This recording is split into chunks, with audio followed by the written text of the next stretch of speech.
everyone. Thank you so much for joining me today. Today I thought we would make fresh pesto. My basil in my garden is going crazy and I want to dry some eventually and freeze dry some, but today I thought we'd use it fresh. I thought it would be fun to make some pesto, so let's go ahead and start.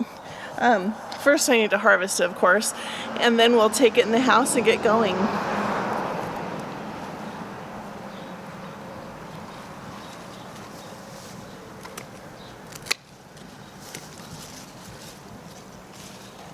I understand if you don't cut all of it down, then it will grow back.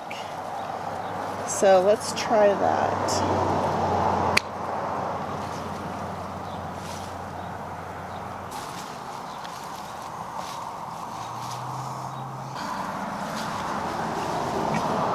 I bet that's enough for now. Let's take it inside.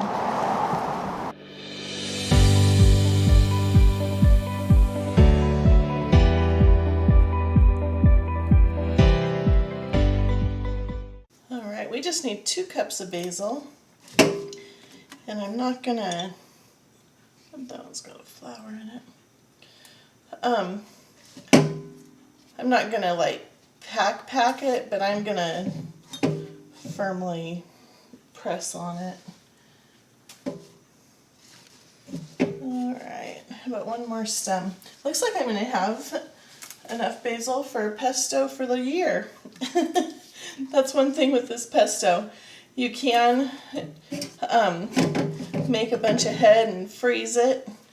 You can freeze it in ice cube trays or just in Ziploc bags. So, okay, I think that looks like a good 2 cups. I don't have a salad spinner, but so I've just squeezed the extra moisture out because we don't want any extra water in there. But let's go ahead and get started then with the rest of our ingredients.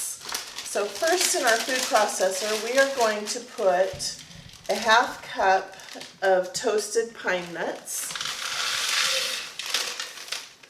And pine nuts, I discovered, are extremely expensive right now. So a good alternative to pine nuts is unsalted raw cashews. So those are hopefully a little bit more affordable. And then we're going to go with 2 tablespoons of lemon juice. Put that in there. And then we're going to go with a small clove of garlic, or I have mine already minced in the jar. I'm just going to use a teaspoon of garlic.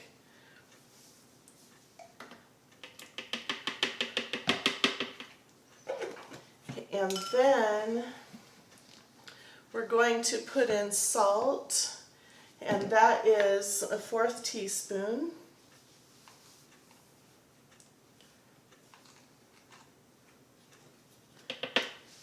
And that's sea salt or the ancient salt that you have.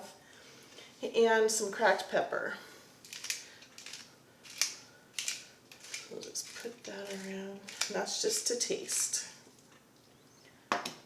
Alright, let's go ahead and get this mixed up, and we're just going to pulse it until it's well chopped.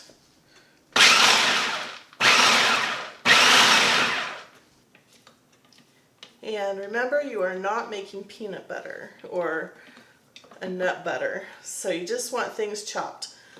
Looks like we've got a good chopped consistency there. Okay, next we're going to add the basil, and we're just going to pulse until things are combined.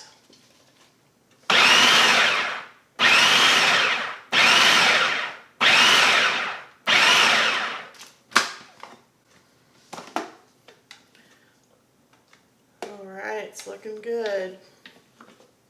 Scrape down the sides again.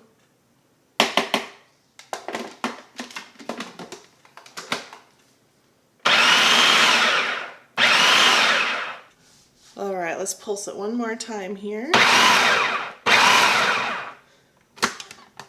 That should be good. Oh, that looks fantastic. Alright. So then Our last ingredient is olive oil. We're going to use, oh, that's not our last ingredient, but our next ingredient is a 1/4 cup of olive oil. Now, I don't know what kind of food processor you have. My food processor on this plunger thing has a little hole, where'd it go, in the bottom of it, and that's by design. And that is so I can pour the oil in here and it will slowly drizzle then into my mixing bowl. So I'm going to take advantage of that.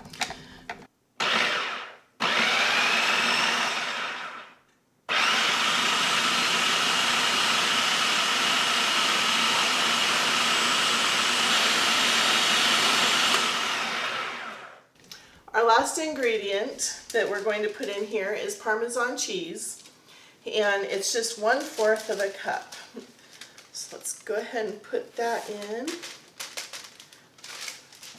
There we go. And we're just going to pulse until everything's just nicely combined. Perfect. That looks really good. All right, and there it is right there. Doesn't that look good? Let's see what it tastes like.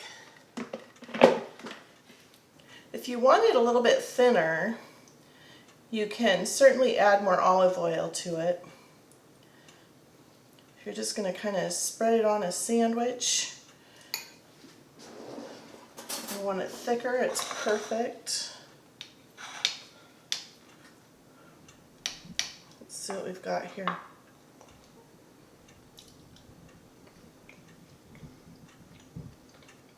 Oh man, that is really good. So fresh. Plus I love basil. This is a very good recipe. Super simple. You can substitute the raw unsalted cashews in place of the pine nuts, but that pine nuts gives it a good flavor. But it's good to know there's a substitute.